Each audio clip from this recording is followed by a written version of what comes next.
Bible ഒരു ചരിത്ര പുസ്തകമാണ്. പക്ഷേ ലൈബ്രറികളിലൊക്കെ കിട്ടുന്നത് പോലെ ഒരു ചരിത്ര പുസ്തകമല്ല ഇത്. ഇത് തികച്ചും വ്യത്യസ്തമാണ്. ഭൂമിയുടെ ആരംഭം, അതായത് സൃഷ്ടി മുതൽ ലോകത്തിന്റെ അവസാനം എന്തായിരിക്കും എന്നുവരെ ഈ പുസ്തകത്തിൽ പറയുന്നുണ്ട്. ഇത്രയും കാര്യങ്ങൾ ഉൾക്കൊള്ളിച്ചിട്ടുള്ള ഒരു പുസ്തകവും വേറെ പ്രസിദ്ധീകരിച്ചിട്ടില്ല. കാരണം ഭൂമിയുടെ തുടക്കവും അവസാനവും കണ്ട അല്ലെങ്കിൽ സാക്ഷ്യം വഹിച്ച ഒരു ചരിത്രകാരനും ഈ ഭൂമിയിലില്ല. അതുകൊണ്ട് തന്നെ നമ്മുടെ ഈ ലോകത്തിന്റെ ആരംഭം ആധികാരികമായി എഴുതാൻ ഒരു ചരിത്രകാരനും കഴിയില്ല. ഇതെല്ലാം എങ്ങനെ അവസാനിക്കുമെന്ന് അറിയാവുന്ന ഒരൊറ്റ ആളുകൾ നമ്മൾ മാത്രമാണ്. ഇത് തികച്ചും വ്യത്യസ്തവുമാണ്. കർത്താവ് തന്റെ ശിഷ്യന്മാരുടെ അടുത്ത് അവരുടെ ജിജ്ഞാസയെ തൃപ്തിപ്പെടുത്താൻ വേണ്ടിയല്ല ഭാവിയിൽ എന്ത് സംഭവിക്കുമെന്ന് പറഞ്ഞത്. ഇതൊക്കെ സംഭവിക്കുന്ന സമയത്ത് അവർ ഞെട്ടി എന്ത് ചെയ്യണമെന്ന് അറിയാതെ സ്തംഭിച്ച് നിന്നു പോകാതിരിക്കാൻ വേണ്ടിയിട്ടാണ്. അല്ലെങ്കിൽ ഇങ്ങനെ സംഭവിക്കുന്നതിനെ തെറ്റായിട്ട് മനസ്സിലാകാതിരിക്കാനോ അല്ലെങ്കിൽ അവരെ അതിനുവേണ്ടി ഒരുക്കാനാണ് യേശു ഇതൊക്കെ നേരത്തെ തന്നെ പറഞ്ഞത്. അവസാന നാളുകളിൽ സംഭവിക്കുന്നത് കണ്ടിട്ട് നാം ഞെട്ടാനല്ല, കണ്ട് മനസ്സിലാക്കി അതിനുവേണ്ടി ഒരുങ്ങാൻ നമുക്ക് എല്ലാ കാര്യങ്ങളും നേരത്തെ തന്നെ പറഞ്ഞു തന്ന ദൈവത്തിന് നന്ദി പറയുക. നാം അന്ത്യകാലത്താണോ ജീവിക്കുന്നതെന്ന് പല ആളുകളും ചോദിക്കാറുണ്ട്. ബൈബിൾ അന്ത്യനാളിൽ എന്താണ് സംഭവിക്കുന്നതെന്ന് പറഞ്ഞിട്ടുണ്ട്. സത്യത്തിൽ 2000 വർഷങ്ങളായിട്ട് നാം അന്ത്യനാളുകളിലാണ്. പെന്തക്കോസ്തേ നാൾ മുതലാണ് സത്യം പറഞ്ഞ അന്ത്യനാൾ ആരംഭിച്ചത്. പ്രവചനങ്ങൾ കൊണ്ട് നിറഞ്ഞ ഒരു പുസ്തകമാണ് ബൈബിൾ. അതിൽ ഭാവിയെക്കുറിച്ചുള്ള 735 പ്രവചനങ്ങൾ പറഞ്ഞിട്ടുണ്ട്. ബൈബിളിന്റെ 1/4 ഭാഗം പ്രവചനമാണ്. തുടക്കം മുതൽ അവസാനം വരെ പ്രവചനം കൊണ്ട് നിറഞ്ഞതാണ്. അതിൽ ചില പുസ്തകങ്ങൾ പ്രവചനത്തിൽ കൂടുതൽ ശ്രദ്ധ കേന്ദ്രീകരിക്കുന്നുണ്ട്. 735 പ്രവചനങ്ങളിൽ 596 എണ്ണം സംഭവിച്ചു കഴിഞ്ഞു. ബൈബിൾ എങ്ങനെ പറഞ്ഞോ അതുപോലെ തന്നെ സംഭവിച്ചു. ബൈബിളിൽ പറഞ്ഞിട്ടുള്ളതിൽ 81% പ്രവചനങ്ങളും സംഭവിച്ചു കഴിഞ്ഞു. ആ പ്രവചനങ്ങളിൽ ചിലത് ആ സംഭവം സംഭവിക്കുന്നതിന് നൂറ്റാണ്ടുകൾക്ക് മുമ്പ് തന്നെ പ്രവചിക്കപ്പെട്ടതാണ്. ഇനി ബാക്കിയുള്ള 19% സംഭവിക്കുമെന്ന് വിശ്വസിക്കാൻ വലിയ ആത്മവിശ്വാസമൊന്നും ആവശ്യമില്ല. എല്ലാ പ്രവചനങ്ങളിലും ബൈബിൾ 100% ശരിയാണെന്ന് തെളിയിച്ചിട്ടുണ്ട്. ബാക്കിയുള്ള പ്രവചനങ്ങളിൽ മിക്കതും യേശുവിൻ്റെ മടങ്ങിവരവിനെക്കുറിച്ചും അതിനുശേഷം എന്താണ് സംഭവിക്കുന്നത് എന്നുള്ള കാര്യങ്ങളെക്കുറിച്ചുള്ളതാണ്. യേശു മടങ്ങി വരുന്നതിന് മുമ്പ് ഈ പ്രവചനങ്ങളിൽ എത്ര എണ്ണം സംഭവിക്കാൻ ബാക്കിയുണ്ട് എന്ന് ചോദിച്ചാൽ ഉത്തരം ഇനി ഏകദേശം 20 എണ്ണമുണ്ട്. യേശു നമ്മളോട് ഉണർന്നിരിക്കാനും ശ്രദ്ധിക്കാനും പ്രാർത്ഥിക്കാനും പറഞ്ഞു. സത്യത്തിൽ നമ്മൾ എന്താണ് ശ്രദ്ധിക്കേണ്ടതെന്ന് ചോദിച്ചാൽ മുകളിൽ മേഘങ്ങളെ നോക്കി കാത്തു നിൽക്കാനല്ല ദൈവം ഉദ്ദേശിച്ചത്. ലോകത്തിൽ എന്താണ് സംഭവിക്കുന്നതെന്ന് ശ്രദ്ധിച്ച് നാം തയ്യാറാകാൻ വേണ്ടി നമുക്ക് തന്നിട്ടുള്ള അടയാളങ്ങൾ ശ്രദ്ധിക്കാനാണ് ദൈവം ഉദ്ദേശിച്ചത്. ലോകത്ത് എന്താണോ സംഭവിക്കുന്നത് അതാണ് നമുക്ക് തന്നിട്ടുള്ള അടയാളങ്ങൾ. മത്തായി 24 അധ്യായത്തിൽ എന്തൊക്കെ അടയാളങ്ങളാണ് നാം ശ്രദ്ധിക്കേണ്ടത് എന്ന് യേശു വ്യക്തമായി പറയുന്നുണ്ട്. ആ അധ്യായത്തിൽ യേശു വരാറാകുമ്പോഴേക്കും സംഭവിക്കുന്ന 5 തരത്തിലുള്ള അടയാളങ്ങൾ പറയുന്നുണ്ട്. ഈ 5 അടയാളങ്ങൾ എന്തൊക്കെയാണ് എന്ന് നമുക്ക് വിശദമായി ഈ വീഡിയോയിൽ നോക്കാം. ഈ ചാനൽ ആദ്യമായിട്ടാണ് നിങ്ങൾ കാണുന്നതെങ്കിൽ സബ്സ്ക്രൈബ് ചെയ്യുക. നമുക്കിനി വീഡിയോയിലേക്ക് കടക്കാം.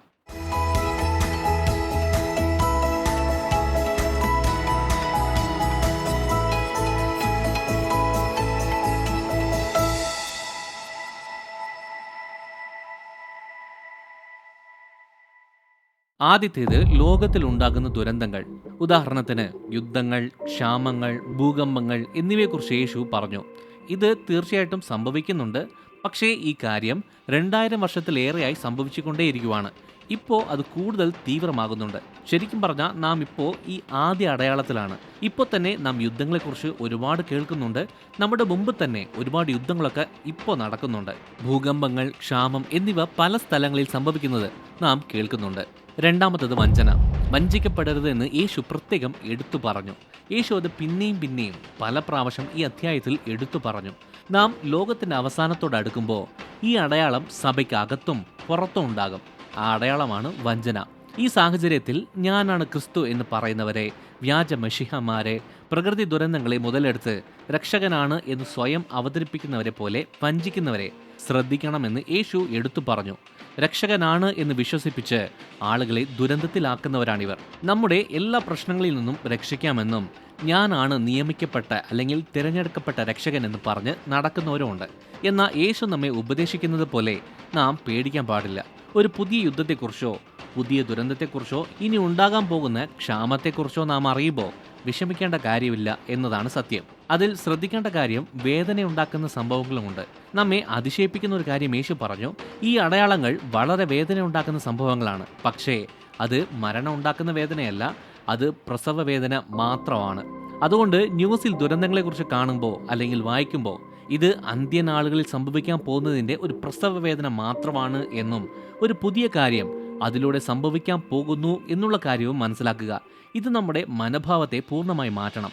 ലോകം എങ്ങോട്ടേക്കാണ് പോകുന്നത് എന്നുള്ളത് നമുക്കറിയാം. ലോകത്തിലുള്ളവർ ഇതിനെക്കുറിച്ച് കേൾക്കുമ്പോൾ ഭയപ്പെടുകയോ നിരാശപ്പെടുകയോ ചെയ്യുന്നത് പോലെ നാം പേടിക്കരുത്. ലോകത്തിൽ സംഭവിക്കുന്ന ഈ ദുരന്തങ്ങൾ ജനിക്കാൻ പോകുന്ന ഒരു പുതിയ ലോകത്തിൻ്റെ ജനനവേദന മാത്രമാണ്. അതുകൊണ്ട് ഇതെല്ലാം നമുക്ക് അറിയാവുന്നതുകൊണ്ട് നാം തികച്ചും വ്യത്യസ്തരാണ്. ദുരന്തങ്ങൾ അനുഭവിക്കുന്നവരെക്കുറിച്ച് ഓർക്കുമ്പോൾ നമുക്ക് സഹതാപമുണ്ട്. അതുകൊണ്ട് നാം അവരെ സഹായിക്കാറുമുണ്ട്. ഇതൊന്നും കണ്ട് നാം പേടിക്കേണ്ട കാര്യമില്ല. നാം പ്രതീക്ഷയുള്ളവരാണ്. നാം ഒരു പുതിയ ലോകം അല്ലെങ്കിൽ ക്രിസ്തു സ്ഥാപിക്കുന്ന ലോകത്തെ പ്രതീക്ഷിച്ചിരിക്കുന്നത് കൊണ്ട് ഈ ലോകത്തിലുണ്ടാകുന്ന പ്രശ്നങ്ങൾ കണ്ട് നാം പേടിക്കേണ്ട കാര്യമില്ല, വിഷമിക്കേണ്ട കാര്യമില്ല. ചുരുക്കത്തിൽ പറഞ്ഞാൽ പരിഭ്രാന്തരാകരുത്, അസ്വസ്ഥരാകരുത്, സന്തോഷിക്കുക. ഇതെല്ലാം പുതിയൊരു തുടക്കത്തിൻ്റെ അടയാളം മാത്രമാണ്. മൂന്നാമത്തേത്, സഭയിലുണ്ടാകുന്ന മാറ്റങ്ങൾ. യേശു വരാറാകുമ്പോൾ സംഭവിക്കുന്ന മൂന്നാമത്തെ അടയാളം ലോകത്തിലല്ല, സഭയിലാണ് സംഭവിക്കുന്നത്. ലോകത്തിൽ സംഭവിക്കുന്ന ദുരന്തങ്ങളാണ് ആദ്യ 2 അടയാളം. പക്ഷേ മൂന്നാമത്തെ അടയാളം സംഭവിക്കുന്നത് സഭയിലാണ്. ആദ്യം പീഡനങ്ങൾ ഉണ്ടാകും. എല്ലാ രാജ്യക്കാരും സഭയെ വെറുക്കും. അത് കാരണം സഭയുടെ വലിപ്പം ഗണ്യമായ രീതിയിൽ കുറയും. മിക്ക ആളുകളുടെയും ഉള്ളിലുള്ള ദൈവസ്നേഹം തണുത്തുപോകും. ലോകത്തിലുള്ള മുഴുവൻ സഭയും സമ്മർദ്ദത്തിലാകുന്ന സമയത്ത് ഒരുപാട് ക്രിസ്ത്യാനികൾ, അതായത് യഥാർത്ഥ ക്രിസ്ത്യാനികൾ അല്ലെങ്കിൽ വിശ്വാസം വിട്ടുപോകും. ലോകത്തിലുള്ള മൊത്ത സഭകളും ഇങ്ങനെ പീഡിപ്പിക്കപ്പെടുന്നത് കൊണ്ട് അവരുടെ സ്നേഹം തണുത്തുപോകും. അത് നമ്മുടെ മനസ്സിൽ വിഷമം ഉണ്ടാക്കുന്ന ഒരു അടയാളമാണ്. നാലാമത്തെ അടയാളം എന്ന് പറയുന്നത് സുവിശേഷം ലോകത്തിന്റെ എല്ലാ സ്ഥലങ്ങളിലും എത്തണം എന്നതാണ്. ലോകത്തിന്റെ അറ്റത്തോളം സുവിശേഷം പ്രസംഗിക്കപ്പെടണം. ഒരു ചെറിയ സഭയ്ക്ക് ഈ ഭൂമിയിൽ ഭയങ്കര സ്വാധീനം ചെലുത്താൻ പറ്റും. യേശു സൂചിപ്പിക്കുന്നത് അതുതന്നെയാണ്. അവസാനം വരെ സ്ഥിരതയോടെ നിൽക്കുന്നവൻ രക്ഷിക്കപ്പെടും. ഈ അടയാളം സംഭവിക്കുന്ന സമയത്ത്, അതായത് സഭയെ എല്ലാവരും വെറുക്കുന്ന സമയം ഉണ്ടാകും. അതാണ് എല്ലാ ക്രിസ്ത്യാനികൾക്കുമുള്ള യേശുവിൻ്റെ ഉപദേശം. ഇങ്ങനെയൊക്കെ സംഭവിക്കേണ്ട കാര്യം എന്താണ്, അതിൻ്റെ ആവശ്യം എന്താണ് എന്ന് ചോദിച്ചാൽ അതിൻ്റെ ഉത്തരം ഇതാണ്: ഗോതമ്പും കളകളും ഒരുമിച്ചാണ് ഇപ്പോൾ വളരുന്നത്. അത് പൂർണ്ണ പക്വതയിലേക്ക് അടുക്കും തോറും അവയ്ക്കിടയിൽ കൂടുതൽ പിരിമുറുക്കങ്ങൾ ഉണ്ടാകും. അതുകൊണ്ട് തന്നെ ക്രിസ്ത്യാനികൾ അവസാനം വളരെയധികം സമ്മർദ്ദത്തിലാകുന്നത് സ്വാഭാവികമാണ്. ക്രിസ്ത്യാനികൾ സാമൂഹികമായി അനുയോജ്യമല്ലാത്തവരാണ്. അതുകൊണ്ട് പലതരത്തിൽ വിദ്വേഷങ്ങളുണ്ടാകും. ഈ ലോകം നമ്മുടേതല്ല. നമ്മുടെ പൗരത്വം സ്വർഗീയ മണ്ഡലങ്ങളിലാണ്. നമ്മൾ അതുല്യരാണ്. അതുകൊണ്ടാണ് മറ്റുള്ളവർക്ക് നമ്മോട് വിദ്വേഷം ഉണ്ടാകുന്നത്. യേശു മറ്റുള്ളവരിൽ നിന്ന് വളരെ വ്യത്യസ്തനായതുകൊണ്ട് തന്നെ യേശുവിനെതിരെ ഒരുപാട് വിദ്വേഷങ്ങളുണ്ടായിരുന്നു. യേശു ഇങ്ങനെ പറഞ്ഞു: നിങ്ങൾ ഈ ലോകത്തിൻ്റെ സ്വന്തമായിരുന്നെങ്കിൽ ലോകം നിങ്ങളെ സ്വന്തമെന്ന് കരുതി സ്നേഹിക്കുമായിരുന്നു. എന്നാൽ നിങ്ങൾ ഇനിമേൽ ഈ ലോകത്തിൻ്റെ സ്വന്തമല്ല. കാരണം ഞാൻ നിങ്ങളെ ലോകത്തിൽ നിന്ന് തിരഞ്ഞെടുത്തിരിക്കുന്നു. അതുകൊണ്ടാണ് ലോകം നിങ്ങളെ വെറുക്കുന്നത്. യെരുശലേമിൻ്റെ ദുരിതമാണ്. ഭൂശാസ്ത്രപരമായി നോക്കിയാൽ അത് വളരെ ചെറിയ ഒരു രാജ്യമാണ്. മത്തായി 24 അധ്യായത്തിൽ യേശു ദാനിയേൽ പറഞ്ഞ പ്രവചനത്തെക്കുറിച്ച് എടുത്തു പറയുന്നു. ശൂന്യമാക്കുന്ന മ്ലേച്ഛത ചെയ്യുന്ന ഒരു വ്യക്തിയെക്കുറിച്ച് അതിൽ പറയുന്നു. ദാനിയേൽ ഇത് 3 തവണ പറഞ്ഞിട്ടുണ്ട്. ഇതിൻ്റെ അർത്ഥം എന്താണ്, ഇതിൻ്റെ പ്രാധാന്യം എന്താണ് എന്ന് ചോദിച്ചാൽ, ഒരു മനുഷ്യൻ സ്വയം ദൈവമാണെന്ന് പറയും. അതും ദൈവത്തിൻ്റെ ആ നഗരത്തിൽ തന്നെ അവൻ ദൈവമാണെന്ന് സ്ഥാപിക്കും. അവൻ്റെ ഇഷ്ടം എന്താണോ അത് മാത്രമേ അവൻ ചെയ്യത്തുള്ളൂ. മറ്റുള്ളവരുടെ ഇഷ്ടം അംഗീകരിക്കത്തില്ല. ആഗോളതലത്തിൽ പ്രത്യാഘാതങ്ങൾ ഉണ്ടാക്കുന്ന ഒരു സ്വയച്ഛാധിപതിയായിരിക്കും അവൻ. ദൈവത്തിൻ്റെ നഗരത്തിൽ തന്നെ അവൻ അധികാരത്തിൽ വരും. അതിനുശേഷം യേശു പറഞ്ഞു, ഉടൻ തന്നെ യേശുവിൻ്റെ വരവിൻ്റെ അടയാളം ഉണ്ടാകും. ഇതെല്ലാം യേശു വരാൻ സാധ്യതയുണ്ട് എന്നതിൻ്റെ അടയാളമാണ്. നമ്മൾ തയ്യാറായിരിക്കുക. ആ അടയാളം സംഭവിക്കുമ്പോൾ വ്യാജ പ്രവാചകന്മാരുടെയോ വ്യാജ മിശിഹമാരുടെയോ ബുദ്ധിമുട്ട് ഉണ്ടാകത്തില്ല, വഞ്ചന ഉണ്ടാകത്തില്ല. അത് പെട്ടെന്നായിരിക്കും സംഭവിക്കുന്നത്. എന്താണ് ആ കാര്യം എന്ന് ചോദിച്ചാൽ, ഈ ഭൂമിക്ക് വെളിച്ചം തരുന്ന എല്ലാ കാര്യങ്ങളും ഓഫാകും. സൂര്യൻ ഇരുണ്ടുപോകും, നക്ഷത്രങ്ങൾ വീഴും. ബൈബിളിൽ ഇതിനെക്കുറിച്ച് ഒരുപാട് പ്രവചനങ്ങളുണ്ട്. യെശയ്യാവ് പറയുന്നു, ആകാശ സൈന്യങ്ങളെല്ലാം അലിഞ്ഞു പോകും. ആകാശം ഒരു തുകൽ ചുരുൾ പോലെ ചുരുണ്ടുപോകും.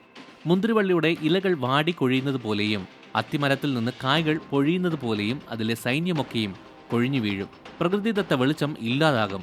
ഭൂമിയെ പ്രകാശിപ്പിക്കാൻ കൃത്രിമ വെളിച്ചം മാത്രമേ ഉണ്ടാകത്തുള്ളൂ. ഇതെന്താ ഇങ്ങനെ? എന്താ സംഭവിക്കുന്നതെന്ന് ആളുകൾ ചോദിക്കാൻ സാധ്യതയുണ്ട്. സൂര്യനും നക്ഷത്രങ്ങളും ചന്ദ്രനും പ്രകാശിക്കുന്നത് നിർത്തും. അതിനുശേഷം യേശു മേഘങ്ങളിൽ ഭൂമിയിലേക്ക് വരുന്നത് നാം കാണും. അതിനുശേഷം യേശു മേഘങ്ങളിൽ ഭൂമിയിലേക്ക് വരും. നാം യേശുവിനെ കാണും. ഇത്രയും വലിയൊരു ജനക്കൂട്ടത്തെ ഉൾക്കൊള്ളാൻ കഴിയുന്ന ഒരു വലിയ സ്ഥലം ഈ ഭൂമിയിൽ ഇല്ലാത്തതുകൊണ്ട് നാം ഇവിടെ ആയിരിക്കില്ല കാണുന്നത്. നാം ആകാശത്തിലേക്ക് പോകും. അതൊരു വലിയ സംഭവമായിരിക്കും, അല്ലേ?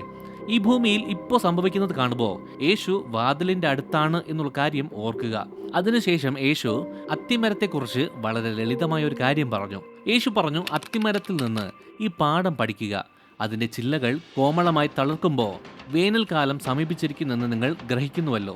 ഇതെല്ലാം സംഭവിക്കുന്ന സമയത്ത്, അതായത് ഈ അടയാളങ്ങളെല്ലാം ലോകത്ത് സംഭവിക്കുന്ന സമയത്ത് ലോകത്തിന്റെ അവസാനമായി എന്നത് മനസ്സിലാക്കുക എന്ന് യേശു നമ്മോട് പറയുന്നു. അത്തിമരത്തിൽ ഇങ്ങനെ ഉണ്ടാകുന്നത് നിങ്ങൾ കാണുന്നു, വേനൽ വരുന്നു എന്ന് നിങ്ങൾ പറയുന്നു, അത് സംഭവിക്കുന്നു എന്നതുപോലെ തന്നെ ഈ 5 അടയാളങ്ങൾ നിങ്ങൾ ശ്രദ്ധിക്കുമ്പോൾ ലോകത്തിന്റെ അവസാനം അടുത്തു എന്നത് മനസ്സിലാക്കുക. ഈ വീഡിയോ ഇഷ്ടമായ ലൈക്ക് ചെയ്യുക, ഈ ചാനൽ സബ്സ്ക്രൈബ് ചെയ്യുക. നിങ്ങൾ ദൈവത്താൽ അനുഗ്രഹിക്കപ്പെട്ടവർ.